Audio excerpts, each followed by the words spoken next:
Chilli powder, ಸಖತ್ ಖಾರ ಬಣ್ಣ ಮತ್ತು ರುಚಿ ಆಚಿ ಚಿಲ್ಲಿ ಪೌಡರ್. ಬಿಹಾರ ಚುನಾವಣೆಯಲ್ಲಿ ಎನ್ಡಿಎ ಮೈತ್ರಿಕೂಟಕ್ಕೆ ಭರ್ಜರಿ ಗೆಲುವು. ರಾಜ್ಯ ಜೆಡಿಎಸ್ ಪಕ್ಷದಲ್ಲೂ ಕೂಡ ಶುರುವಾಯಿತು ಹೊಸ ಉತ್ಸಾಹ.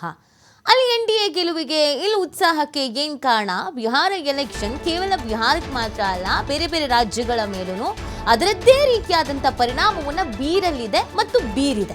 ಸೊ ಈ ಬಗ್ಗೆ ಎಲೆಕ್ಷನ್ ಪ್ರಾರಂಭಕ್ಕಿಂತ ಮುಂಚಿತವಾಗಿಯೂ ಕೂಡ ಒಂದಷ್ಟು ವಿಶ್ಲೇಷಣೆಗಳಾಗ್ತಾ ಇತ್ತು. ಈಗ ಇಲ್ಲಿರುವ ಜೆಡಿಎಸ್ನವರಿಗೆ ಯಾಕೆ ಉತ್ಸಾಹ ಅಂತ ನೋಡೋದಾದ್ರೆ, ಬಿಜೆಪಿ ಜೆಡಿಎಸ್ ಮೈತ್ರಿ ಇದೀಗ ಮತ್ತಷ್ಟು ಗಟ್ಟಿಗೊಳಿಸೋದಕ್ಕೆ ನಾಯಕರುಗಳು ಪ್ಲಾನ್ ಮಾಡ್ಕೊಳ್ತಾ ಇದ್ದಾರೆ. ಬಿಹಾರ ಮಾದರಿಯಲ್ಲೇನೆ ರಾಜ್ಯದಲ್ಲೂ ಕೂಡ ಮೈತ್ರಿಯನ್ನ ಗಟ್ಟಿ ಮಾಡಬೇಕು ಅನ್ನೋದು ಇವರ ತಂತ್ರಗಾರಿಕೆ ಆಗಿರೋದು. ಕಳೆದ ಚುನಾವಣೆಯಲ್ಲಿ ಸೋತು ಅತಂತ್ರ ಪರಿಸ್ಥಿತಿಗೆ ಬಂದ್ಬಿಟ್ಟಿತ್ತು ಜೆಡಿಎಸ್. ಎಲ್ರಿಗೂ ಗೊತ್ತಿರೋ ಹಾಗೆಯೇ ಜೆಡಿಎಸ್ನ ಪರಿಸ್ಥಿತಿ ಏನಾಗಿತ್ತು ಅಂತ ಗೊತ್ತಿದೆ. ಬಿಜೆಪಿ ಜೊತೆಗೆ ಮೈತ್ರಿ ಮಾಡ್ಕೊಂಡ್ಮೇಲೆ ಒಂದು ಅಸ್ತಿತ್ವ ಅನ್ನೋದು ಉಳ್ಕೊಂಡಿದೆ ಅನ್ನೋದು ಕೆಲವ್ರ ಮಾತು. ಬಟ್ ಅದು ಹೆಂಗಾಗ್ಬಿಟ್ಟಿದೆ ಅಂತ ಅಂದರೆ, ಹೈಕಮಾಂಡ್ ಲೆವೆಲಲ್ಲಿ ಅಂದರೆ ಕೇಂದ್ರದಲ್ಲಿ ಮಾತ್ರ ಮೈತ್ರಿ ಆಗಿದೆ. ನಮ್ಗೆ ರಾಜ್ಯದ ವಿಚಾರದಲ್ಲಿ ಬಂದರೆ ಬಿಜೆಪಿ ನಾಯಕರು ಜೆಡಿಎಸ್ ನಾಯಕರು ಅಷ್ಟಕ್ಕಷ್ಟೇ. ಅವ್ರು ಕರೆಯೋದಕ್ಕೆ ಇವ್ರು ಹೋಗಲ್ಲ, ಇವ್ರು ಕರೆಯೋದಕ್ಕೆ ಅವ್ರು ಹೋಗಲ್ಲ, ನಮ್ಮದೇ ಬೇರೆ ಪ್ರತಿಭಟನೆ, ನಿಮ್ಮದೇ ಬೇರೆ ಪ್ರತಿಭಟನೆ ಅಂತ. ಸೊ ಮುಂದೆ ಚುನಾವಣೆ ಸಂದರ್ಭದಲ್ಲಿ ಮೈತ್ರಿ ಅನ್ನೋದು ಇರುತ್ತಾ ಆರ್ ಇರಲ್ವಾ, ಇದು ಪ್ರಶ್ನೆ ಆಯಿತು. ಈಗ ಬಿಹಾರದಲ್ಲಿ ಏನಾಗ್ಬಿಟ್ಟಿದೆ, ಎನ್ಡಿಎಗೆ ಭರ್ಜರಿ ಗೆಲುವು ಸಿಕ್ಬಿಟ್ಟಿದೆ. ಅದಕ್ಕೆ ಕಾರಣ ಏನು ಅಂತಂದರೆ ಹೊಂದಾಣಿಕೆ ಸೂತ್ರ ಅನ್ನೋದು ಮತ್ತು ಮೈತ್ರಿ ಅನ್ನುವಂಥದ್ದು ಅಲ್ಲಿ ವರ್ಕೌಟ್ ಆಗಿದೆ, ವರ್ಚಸ್ಸು ಬಂದಿದೆ, ಅದಕ್ಕೆ ಭರ್ಜರಿ ಗೆಲುವು ಸಿಕ್ಕಿದೆ.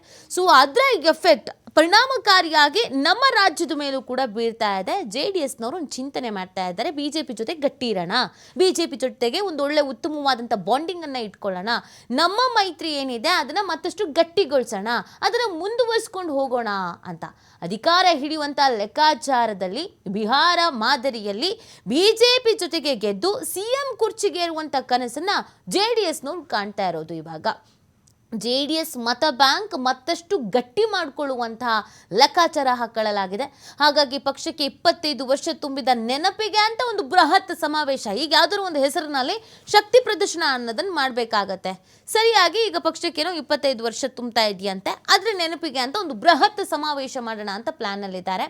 ಈ ಸಮಾವೇಶದ ಮೂಲಕ ನಾವು ಹೆಂಗಿಲ್ಲಿ ತುಂಬ ಪ್ರತಿಷ್ಠೆಯಾಗಿದ್ದೀವಿ ಅಥವಾ ತುಂಬ ಪ್ರದರ್ಶನ ಮಾಡಬೇಕಲ್ಲ, ಶಕ್ತಿ ಪ್ರದರ್ಶನ ಮಾಡಬೇಕಲ್ಲ, ನಾವು ಇನ್ನೂ ಇಲ್ಲಿದ್ದೀವಿ, ನಮಗೆ ಜಾಸ್ತಿ ಜನರ ಸಪೋರ್ಟ್ ಇದೆ ಅಂತ ತೋರಿಸ್ಬೇಕು ಅನ್ನುವಂಥ ನಿಟ್ಟಿನಲ್ಲಿ ಇದೀಗ ನಾಯಕರುಗಳು ಮುಂದಾಗ್ತಾ ಇದ್ದಾರೆ ಅನ್ನೋದೊಂದು ಗೊತ್ತಾಗ್ತಾ ಇದೆ. ನೋಡಿ, ಬಿಹಾರ ಎಲೆಕ್ಷನ್ನ ರಿಸಲ್ಟ್ ಕೇವಲ ಕರ್ನಾಟಕಕ್ಕೆ ಮಾತ್ರ ಅಲ್ಲದೆ ಬೇರೆ ಬೇರೆ ರಾಜ್ಯಗಳಿಗೂ ಕೂಡ ಅದರದ್ದೇ ರೀತಿಯಾದಂಥ ಮೆಸೇಜಸ್ಗಳು ಪಾಸ್ ಆಗಿದೆ ಅನ್ನೋದು ಗೊತ್ತಾಗ್ತಾ ಇದೆ. ಈ ಬಗ್ಗೆ ಮಾಹಿತಿಯನ್ನು ನೀಡ್ತಾರೆ ನಮ್ಮ ಪ್ರತಿನಿಧಿ ಶಿವು. ಬಿಹಾರ ಚುನಾವಣೆಗಿಂತ ಮುಂಚಿತವಾಗಿಯೇ ಇದನ್ನು ಎಲ್ಲರೂ ಮಾತಾಡ್ತಾ ಇದ್ರು, ಬಿಹಾರದಲ್ಲಿ ಏನು ರಿಸಲ್ಟ್ ಬರುತ್ತೆ ಅದು ಬೇರೆ ಬೇರೆ ರಾಜ್ಯಗಳ ಮೇಲೂ ಕೂಡ ಪರಿಣಾಮ ಬೀರುತ್ತೆ ಅಂತ. ಈಗ ನಮ್ಮ ರಾಜ್ಯದ ಲೆಕ್ಕಾಚಾರದಲ್ಲಿ ಜೆಡಿಎಸ್ನವ್ರದ್ದು ಏನು ಲೆಕ್ಕಾಚಾರ, ಬಿಜೆಪಿ ಅವ್ರದ್ದು ಏನು ಲೆಕ್ಕಾಚಾರ, ಯಾರಿಗೆ ಈ ಬಿಹಾರ ಚುನಾವಣೆಯ ರಿಸಲ್ಟ್ ಪ್ಲಸ್ ಆಗ್ತಾ ಇದೆ, ಏನೇನು ಲೆಕ್ಕಾಚಾರ ಹಾಕೊಳ್ತಾ ಇದ್ದಾರೆ? ನೀತಿ, ನಿನ್ನೆ ಬಿಹಾರ ಚುನಾವಣಾ ಫಲಿತಾಂಶ ಘೋಷಣೆ ಆಗಿದ್ದು, ಜೆಡಿಯು ಮತ್ತೆ ಬಿಜೆಪಿ ಅಧಿಕಾರಕ್ಕೆ ಬಂದಿದೆ. ಸಂಪೂರ್ಣವಾದಂತಹ ಒಂದು ಬಹುಮತ ಇವತ್ತು ಎನ್ಡಿಎ ಮೈತ್ರಿಕೂಟಕ್ಕೆ ಸಿಕ್ಕಿದೆ. ಅದು ಬೇರೆ ರಾಜ್ಯಗಳ ಮೇಲೂ ಕೂಡ ಪರಿಣಾಮವನ್ನ ಬೀರ್ತಾ ಇದೆ. ಒಂದು ಕಡೆ ಕರ್ನಾಟಕದಲ್ಲಿ ಜೆಡಿಎಸ್ ಬಿಜೆಪಿ ಮೇಲೂ ಕೂಡ ಪರಿಣಾಮವನ್ನ ಬೀರ್ತಾ ಇದೆ. ಇನ್ನೊಂದು ಕಡೆ ಮುಖ್ಯಮಂತ್ರಿ ವಿಚಾರದಲ್ಲಿ ನವೆಂಬರ್ ಕ್ರಾಂತಿ, ಸಿಎಂ ಬದಲಾವಣೆ, ಸಂಪುಟ ಪುನಾರಚನೆ ವಿಚಾರಗಳು ಏನ್ ಚರ್ಚೆ ಆಗ್ತಾ ಇತ್ತು, ಇದರ ಮೇಲೂ ಕೂಡ ಅದು ಪರಿಣಾಮವನ್ನ ಬೀರ್ತಾ ಇದೆ.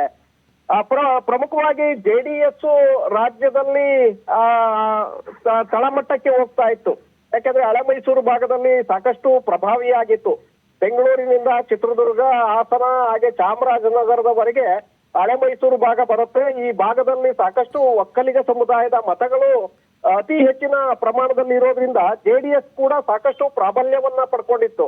ತದನಂತರ ಉತ್ತರ ಕರ್ನಾಟಕದಲ್ಲೂ ಕೂಡ ರಾಯಚೂರು ಭಾಗದಲ್ಲಿ, ಬಿಜಾಪುರ ಭಾಗದಲ್ಲಿ ತನ್ನ ಒಂದು ಶಕ್ತಿಯನ್ನ ಉಳಿಸ್ಕೊಳ್ಳುವಂತ ಒಂದು ಪ್ರಯತ್ನವನ್ನ ಜೆಡಿಎಸ್ ಮಾಡ್ತಾ ಇತ್ತು. ಹಾಗಾಗಿ ಮುಂದಿನ ದಿನಗಳಲ್ಲಿ ಪ್ರಾದೇಶಿಕ ಪಕ್ಷವಾಗಿ ಜೆಡಿಎಸ್ ಮತ್ತೊಮ್ಮೆ ಅಧಿಕಾರಕ್ಕೆ ಬರಬಹುದು ಅನ್ನುವಂತ ಲೆಕ್ಕಾಚಾರಗಳು ಹಿಂದೆ ನಡೆದಿತ್ತು.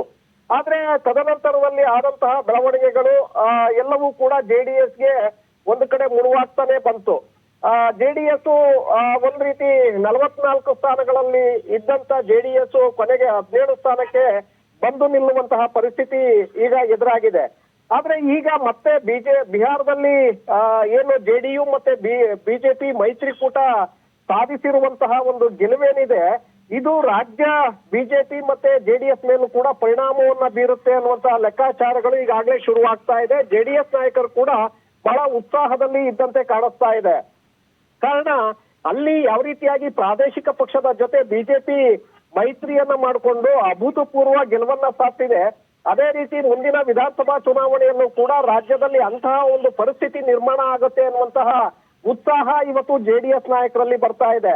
ಹಾಗಾಗಿ ಒಂದು ಬೃಹತ್ ಸಮಾವೇಶವನ್ನ ಆಯೋಜನೆ ಮಾಡುವಂತಹ ಲೆಕ್ಕಾಚಾರದಲ್ಲಿ ಜೆಡಿಎಸ್ ನಾಯಕರು ಇದ್ದಾರೆ. ಕಾರಣ ಜೆಡಿಎಸ್ ಪಕ್ಷ ಅಸ್ತಿತ್ವಕ್ಕೆ ಬಂದು ಜನತಾ ಪರಿವಾರದಿಂದ ಇದೇ ಜೆಡಿಎಸ್ ಮತ್ತೆ ಜೆಡಿಯು ಡಿವೈಡ್ ಆಗತ್ತೆ. ತದನಂತರದಲ್ಲಿ 25 ವರ್ಷ ಆಗಿದೆ, ಜೆಡಿಯುಗೂ ಕೂಡ ಅಷ್ಟೇ ವರ್ಷ ಆಗಿದೆ ಅಸ್ತಿತ್ವಕ್ಕೆ ಬಂದು. ಜೆಡಿಎಸ್ ಕೂಡ ಈಗ 25 ವರ್ಷ ಪೂರ್ಣಗೊಳಿಸಿರೋದ್ರಿಂದ ಒಂದು ಬೃಹತ್ ಸಮಾವೇಶವನ್ನ ಆಯೋಜನೆ ಮಾಡಬೇಕು. ಮತ್ತೆ ಜೆಡಿಎಸ್ ಇನ್ನೂ ಕೂಡ ರಾಜ್ಯದಲ್ಲಿ ಬಹಳ ಶಕ್ತಿಯುತವಾಗಿದೆ ಅನ್ನುವಂತ ಒಂದು ಸಂದೇಶವನ್ನ ರಾಜ್ಯದ ಜನರಿಗೂ ಕೂಡ ಕಳಿಸ್ಬೇಕು. ಮತ್ತೆ ಜೆಡಿಎಸ್ ಪಕ್ಷದಲ್ಲಿ ಇರುವಂತಹ ಕಾರ್ಯಕರ್ತರು ಮತ್ತೆ ಜೆಡಿಎಸ್ಗೆ ಯಾರೆಲ್ಲ ಹೊಸದಾಗಿ ಸೇರ್ಪಡೆ ಆಗ್ತಾರೆ ಅಂತಹ ಕಾರ್ಯಕರ್ತರಲ್ಲಿ ಮತ್ತಷ್ಟು ಉತ್ಸಾಹವನ್ನ ತುಂಬುವಂತ ಒಂದು ಪ್ರಯತ್ನವನ್ನ ಈಗ ಜೆಡಿಎಸ್ ನಾಯಕರು ಮಾಡ್ತಾ ಇದ್ದಾರೆ. ಯಾಕೆಂದ್ರೆ ಬಿಹಾರದ ಚುನಾವಣಾ ಎಫೆಕ್ಟ್ ಅಷ್ಟರ ಮಟ್ಟಿಗೆ ಜೆಡಿಎಸ್ ಮೇಲೂ ಕೂಡ ಪರಿಣಾಮವನ್ನ ಬೀರ್ತಾ ಇದೆ. ಮುಂದಿನ ದಿನಗಳಲ್ಲಿ ಅಧಿಕಾರಕ್ಕೆ ಬಿಜೆಪಿ ಜೊತೆ ನಾವು ಕೂಡ ಅಧಿಕಾರಕ್ಕೆ ಬರಬಹುದು, ಆಗ ಸಿಎಂ ಆಗಬಹುದು ಅನ್ನುವಂತ ಲೆಕ್ಕಾಚಾರದಲ್ಲಿ ಕುಮಾರಸ್ವಾಮಿ ಅವರು ಕೂಡ ಯೋಚನೆಯನ್ನ ಮಾಡ್ತಾ ಇದ್ದಾರೆ. ಜೆಡಿಎಸ್ಗೆ ಸಾಕಷ್ಟು ಶಕ್ತಿ ತುಂಬುವಂತ ಒಂದು ಪ್ರಯತ್ನಕ್ಕೆ ಈಗ ಕುಮಾರಸ್ವಾಮಿ ಅವರು ಕೈ ಹಾಕಿದ್ದಾರೆ. ಈಗ ಸಮಾವೇಶದ ಮೂಲಕ ಒಂದು ದೊಡ್ಡ ಸಂದೇಶವನ್ನ ರವಾನೆ ಮಾಡುವಂತ ಒಂದು ಪ್ರಯತ್ನವನ್ನ ಜೆಡಿಎಸ್ ನಾಯಕರು ಮಾಡ್ತಾ ಇದ್ದಾರೆ.